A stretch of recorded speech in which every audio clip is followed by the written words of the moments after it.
इस लोकसभा चुनाव में भारतीय जनता पार्टी पूरी तरह से खुल करके देश के सामने आ गई।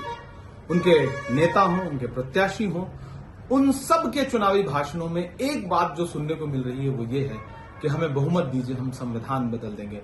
चाहे वो अनंत हेगड़े हों, चाहे वो ज्योति मिर्धा हों, चाहे वो लल्लू सिंह हों या भारतीय जनता पार्टी का कोई और नेता हो, उनके भाषणों में के विजुअल देश के सामने है जिसमें वो कह रहे हैं कि हमें प्रचंड बहुमत दीजिए, हमें संविधान बदलना है। वो डॉक्टर बाबा साहब अम्बेडकर का लिखा हुआ संविधान बदलना क्यों चाहते हैं? सबसे महत्वपूर्ण सवाल देश के सामने ये है।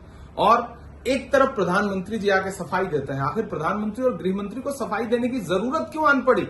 इसके पीछे का जो एजेंडा है वो देश अब समझने लगा है। वो संविधान खत्म करना चाहते हैं, वो आरक्षण खत्म करना चाहते हैं, वो महंगाई नहीं खत्म करना चाहते, वो बेरोजगारी नहीं खत्म करना चाहते, वो देश के युवाओं के हालात नहीं बदलना चाहते बल्कि संविधान बदलना चाहते हैं। उन्होंने संसद बदल दिया, उन्होंने इस देश का माहौल बदल दिया, पूरे देश में नफरत परोसने का काम किया। प्रधानमंत्री का इन दिनों का भाषण जो है वो सांप्रदायिकता से भरपूर है।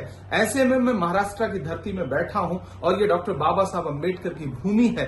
यहां से पूरा महाराष्ट्र, कल मैं नांदेड़ में था, आज अकोला जा रहा हूं, पूरा महाराष्ट्र एक स्वर से कह रहा है कि ये चुनाव देश के संविधान को बचाने का चुनाव है। देश के पिछड़ों को, दलितों को, अल्पसंख्यकों को, गरीबों को, गरीब सवर्णों को, युवाओं को, महिलाओं को ये तय करना है कि उन्हें नरेंद्र मोदी की सरकार बचानी है या डॉक्टर बाबा साहब अम्बेडकर का संविधान बचाना है। मुझे लगता है कि संविधान बचेगा तभी इस देश में लोकतंत्र बचेगा, लोगों के अधिकार बचेंगे, लोगों का आरक्षण बचेगा। इसलिए इस बार का चुनाव देश के संविधान को बचाने का चुनाव।